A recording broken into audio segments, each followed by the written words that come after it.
Enfim, agora vamos entrar aqui nas últimas notícias, Matheus. Eu vou começar aqui falando que o front office do Packers, né, começou a se mexer, começou a temporada de Pro Days das universidades, e o Brian Gutekunst, nos 2 últimos dias aí, esteve presente em 2, né, um que aconteceu hoje, né, que foi o de Ohio State, e lá tem jogadores importantes aí que são muito visados na primeira rodada. Um deles é o Smith Nijba, que é o wide receiver, e o AL é Paris Johnson. Ambos foram entrevistados pelo Packers no Combine, né? Então são 2 nomes aí que a gente tem que ficar de olho. E o Brian Gutekunst também teve no Pro Day ontem, terça-feira, no Pro Day de Iowa State. E lá ele viu o wide receiver Xavier Hudson e o Ed Will McDonald, né? Que são aí caras aí, talvez de dia 2 aí, dia 3, na pior das hipóteses, para serem escolhas, talvez se sobrar para o Packers aí. Enfim, não sei se você quer destacar algo sobre isso, que senão a gente já vai falar sobre a saga Aaron Rodgers. Não, assim, falar sobre wide draft de wide receiver tem um detalhe, né, que eu tava pensando hoje. Vou dar um exemplo para vocês. Eu tava conversando com os colegas sobre a possível troca com o Jets e com a possível vinda do Denzel Mims para Green Bay, né? Porque o Jets parece que tá recheando o elenco lá de wide receiver, né? Trouxe Mecole Hardman, trouxe o Allen Lazard, trouxe quem mais? Acho que o Odell, não. Não, o Odell por enquanto é só em Odell não, por enquanto só. Assim, encheu de wide receiver, já tem o Garrett Wilson lá. Hoje a gente soube que o Elijah Moore, que era um cara que a gente tinha uma perspectiva de talvez vir para Green Bay, né? Mas hoje foi trocado por Browns. E depois veio uma notícia que passou a fazer muito mais sentido, que é o seguinte: o Elijah Moore arranjou problema com o irmão do Matt LaFleur, né, lá no Jets, por não estar tendo oportunidade. Então, né, faz um certo sentido a gente talvez o Matt LaFleur não ter, o Mike LaFleur, né, teve problema com ele, o Matt LaFleur não querer ele. Mas eu estava falando exatamente sobre o Denzel Mims e uma coisa me veio à cabeça, tá? Para o Rodgers, que é um cara que só lança a bola para o wide receiver se ele gerar separação, o Denzel Mims não é uma boa opção, né? Não seria uma boa opção. Ele é um cara de bola contestada, muito bom, muito boas mãos, mas é um cara de muita bola contestada, não é um cara que gera separação com tanta facilidade. Então, assim, mas para o Love pode ser que seja diferente, né? Então, até nesse momento, quando a gente fala em prospecto de draft, tanto para tight end como para wide receiver, a gente tem que pensar, a gente fica preso àquela ideia de como é que vai ser o ataque de Green Bay no ano que vem. Né? Porque o ataque na mão do Rodgers a gente sabia, né? Tight end é para bloquear, no máximo para fazer né? Receber uma bola ali assim, em situações muito específicas. Running back, né? Para recebe muita bola. E os wide receivers só recebem se gerar separação. Se não gerar separação, o Rodgers não solta a bola. Isso aí era como o ataque de Green Bay rodava. Como vai ser o ataque de Green Bay esse ano? Né? Como é que é o plano, como o Matt LaFleur planeja utilizar o Love? Né? Como planeja fazer com que o ataque rode em relação ao Love? Quais vai ser as formações que vão ficar mais tranquilas para o Love fazer o jogo dele? Então, tudo isso é uma coisa que vai deixar a gente meio que na escuridão sobre que tipo de wide receiver, que tipo de tight end Green Bay deve atacar nesse draft. A gente vai precisar de tight ends mais bloqueadores, vai continuar com o jogo terrestre, com Aaron Jones e com AJ Dillon, vai continuar sendo prioridade, entendeu? Temos digamos assim, algumas áreas cinzentas ainda nessa análise de como vai ser o ataque de Green Bay. Uma coisa é certa, eu acho que Green Bay precisa adquirir talento para a linha ofensiva, tá? Não dá para ir para outro ano com Nisman de right tackle, tá? Ou tem em casa alguém pronto para a função, ou para mim tem que endereçar. Sim, e aproveitando 2 detalhes antes de entrar para saber de você, o que você pensa sobre essas negociações do Aaron Rodgers. Tem 2 detalhes aí que eu vou pegar o gancho que você acabou detalhando, a questão do tight end e linha ofensiva, né? Mais uma informação aí para quem não andou vendo o nosso Twitter. Começaram as visitas, né, dos prospectos a Green Bay, né? Então serão 30 visitas que o Packers tem à disposição, e o primeiro deles a visitar o Packers lá foi o tight end Darnell Washington de Georgia. E, enfim, a gente não sabe se o Packers realmente está interessado nele para a primeira rodada, mas vai muito na linha que o próprio Matheus falou. A gente não sabe que tipo de tight end que o Packers vai querer. Porque... Exatamente, porque mudou o QB, muda tudo, tá? Mudou o QB, muda tudo. Na verdade é essa. A pessoa fala, não, mas no ataque do 49ers, entra QB, sai QB e o ataque continua produzindo independente, né? A gente não tem o Harbaugh como técnico, né? Mudou o QB, né? Saiu um QB, está entrando um quarterback que tem outras valências. Então, algumas coisas vão mudar sim no ataque de Green Bay. Então, vai ser muito complicado a gente fazer essa análise de draft em cima dos talentos ofensivos que a gente, porventura, vinha adicionar. E daí, só para finalizar, daí teve um mock do Daniel Jeremiah, que colocou uma linha ofensiva, né? Colocou o Paris Johnson. Então, vai meio que no encontro do que você próprio falou, né, Matheus? Talvez a escolha de uma linha ofensiva na primeira rodada não pode ser descartada, né? Mas, enfim. Eu acho que a gente tem que ter uma linha boa. Se a gente tiver uma boa linha, a gente vai conseguir ter uma noção de quem é Jordan Love, tá?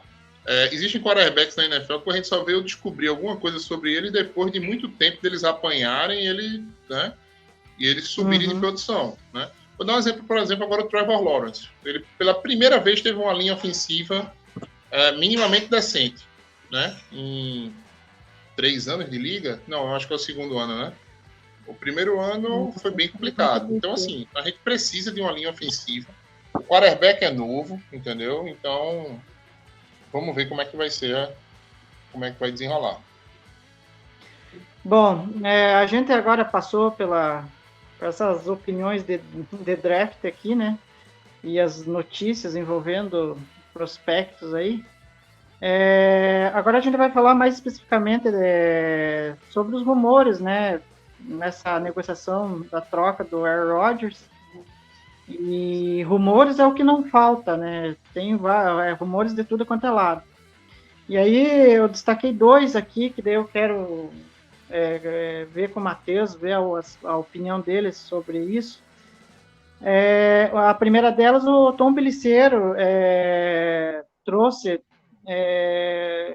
uma informação de que o Packers, na troca pelo Aaron Rodgers, não deseja um pacote que envolveu o Russell Wilson, né, na troca do Seattle com o Denver, mas também não deseja obter um pacote que envolveu a troca do Matt Ryan do Falcons com o Colts. E aí, Matheus, só para efeito de comparação, o Seattle recebeu pelo Russell Wilson 2 escolhas de primeira rodada, 2 escolhas de segunda rodada. E 3 jogadores avulsos que nenhum deu certo. Que no caso do Drew Lock, Noah Fant e Shelby Harris. O Noah Fant talvez seja o melhor nome da história, mas ainda assim é um tight end que não tá... Parece que não tá na mesma voltagem da NFL, não. E aí o Broncos recebeu o Russell Wilson em uma escolha de terceira rodada, né? Uhum. E aí o Matt Ryan, o pacote do Matt Ryan foi uma escolha de terceira rodada que o Falcons recebeu e o Colts recebeu o Matt Ryan na troca. É. Eu Agora achei que até uma boa assim, troca, assim, eu achei uma ótima troca pro Colts isso aí, tá? Uma escolha de terceira rodada pelo Matt Ryan, mesmo estando um pouquinho velho, já tá numa descendente da carreira, mas o Matt Ryan já teve umas temporadas absurdas pelo Falcons, né? Então, assim, mesmo não tendo dado tão certo no Colts, eu achei uma troca legal pro Colts essa aí dessa terceira rodada. O problema dessa análise aí, Igor, é o seguinte, entendeu? Ó, eu tô aceitando qualquer coisa entre 8 e 800, né? Porque são duas bases de referência muito altas, né? Para você achar um denominador comum ali, né? Assim, uma terceira rodada é um valor quase mínimo se você considerar outra troca, que é duas primeiras, duas segundas, e ainda mais três jogadores, apesar de que eu não consigo ver muito valor nos três jogadores que tiveram no meio da troca. E tem uma proposta, né, que saiu hoje, fizeram uma perspectiva, né, que era o Jets trocar as duas de segunda rodada pelo Rodgers, mais um switch, né, de escolhas, o Jets cair para 15 e o Packers subir para 13 na primeira rodada. E tem mais alguma coisinha que me tá fugindo aqui. E uma então, condicional, né? E uma isso, é uma condicional se ele condicional. jogar 2024. Isso.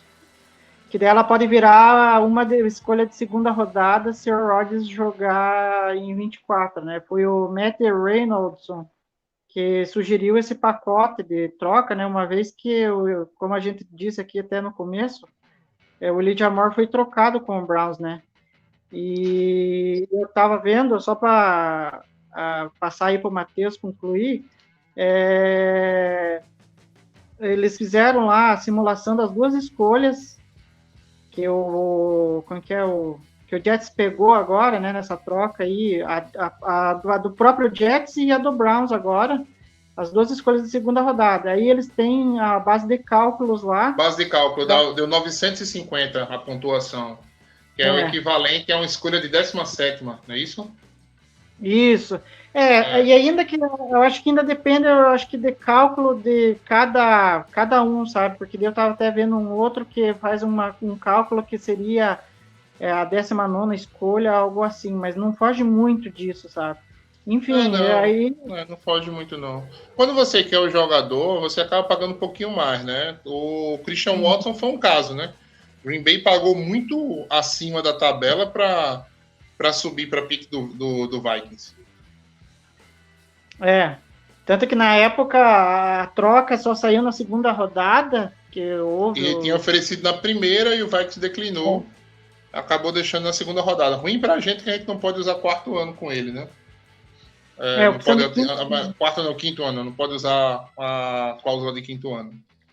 Mas é isso. É isso. Assim, sobre essa troca aí, sendo sincero, por mais que a gente queira dizer, é pouco, é muito, né? A gente está numa situação onde a gente não tem muito o que escolher, né? A gente, assim, depois, eu me pergunto muito sobre essa história de leverage, né? Quem é que tem mais para colocar na mesa, né? Assim, quem tem mais pano na manga nessa negociação? Porque o Jets está há muito tempo sem ir para playoffs, né? O Packers não já escolheu que não vai continuar com o quarterback, né? Que vai começar o Jordan Love, vai startar o Jordan Love. Então fica muito em aberto ainda, né? Fica a situação ainda precisa caminhar muito. Sendo sincero, eu achei justa essa opção. Mas ainda tem um outro fator, né, que tem que ser considerado. Quanto do cap do Rodgers Green Bay vai manter, né? Quanto é que vai ficar a lapada para a gente e quanto o Jets vai absorver do contrato. Então, tem alguns outros fatores ainda que vão para a conta, tá? Dependendo da absorção de quanto do cap um ou outro vai fazer, esse deal pode variar bastante. Não, e só você me deu um gancho, Matheus. O Rob Demovovsky, que cobre o Packers lá, ele falou um pouco disso, das negociações, em que pé que tá. E eu acho que tem duas coisas que ele falou que eu acho que é importante destacar, é que pode ser que a negociação dos termos de compensação ali da troca do Rodgers, elas meio que já estejam meio que já fechadas ali entre o Jets e o Packers, envolvendo as escolhas de draft e tal. Mas uma coisa que talvez agora eles devem estar trabalhando para que daqui das próximas semanas, talvez até perto do draft, se resolva essa questão aí que você falou bem, que é o contrato do Rodgers, né? Que, querendo ou não, o Packers vai ter que engolir um pouco da parte desse contrato aí para fechar tudo isso com vai o Jets. tudo isso vai para a mesa de negociação, né? Tudo isso vai para ser discutido, né? Então realmente esperar, né? Do quanto o Green Bay vai ficar, do quanto o Jets vai ficar, né? Uma coisa é certa, a gente não tem uma situação confortável de cap, né? A gente não tem uma situação confortável de cap esse ano, também não tem como uma situação... A situação pode melhorar um pouquinho a partir da troca do Rodgers, pode melhorar um pouquinho a partir do ano que vem, né? A gente vai ter, mas ao mesmo tempo tem algumas renovações ainda para serem encaminhadas aí, né? Como a do Elton Jenkins, por exemplo. Não, a do Elton Jenkins já foi feita. É do Rashan Gary que está na fila agora. Ah, não, exatamente, perdão. Do Rashan, ainda tem o Rashan Gary, que vai ter que ser renovado. Só que, sei lá, às vezes eu fico pensando, entendeu, Igor, que assim, Green Bay tem que parar com essa mania de que tem o melhor jogador de cada posição no elenco, entendeu?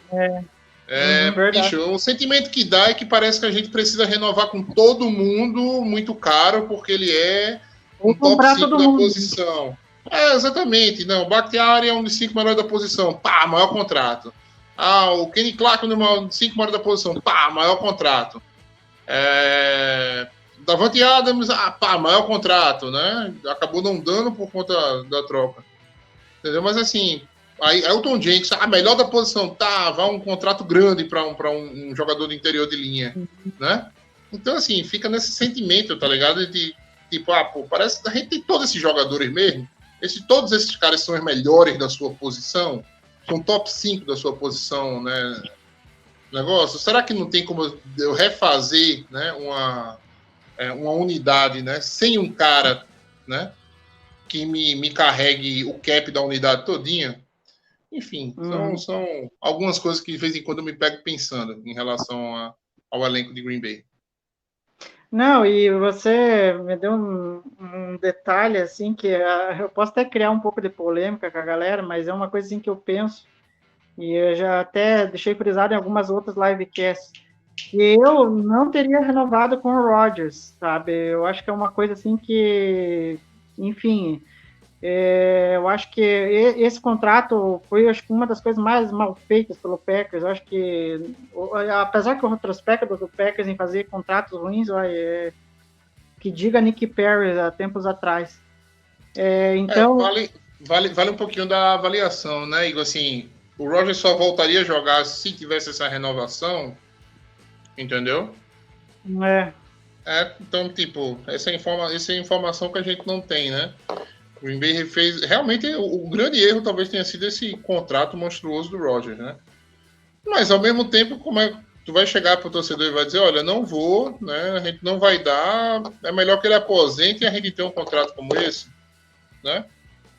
Se depois essas escolhas que o Jets passar pra gente vingarem, né? E a gente conseguir, né, capitalizar bem em cima disso, esse contrato vai ser uma jogada de gênio, né? Seguramos o cara né? Seguramos o cara para depois poder trocar, né? Ele, enfim. Aí aguardar um pouquinho. Por hoje parece só burrice mesmo. Boa. Mas não, e tanto que a gente tá falando da questão do contrato, o contrato acho que foi tão um complicador, se tornou um complicador, porque agora, que nem tanto o Jets quanto o Packers tem que negociar os valores para efetuar a troca, e o próprio Rodgers tem consciência de que ele vai ter que entrar nessa mesa de negociação para que ele também ceda algumas reivindicações ali dele próprio, do Jets e do Packers, para que a troca, enfim, aconteça. Mas até lá, muita água vai passar por debaixo dessa ponte.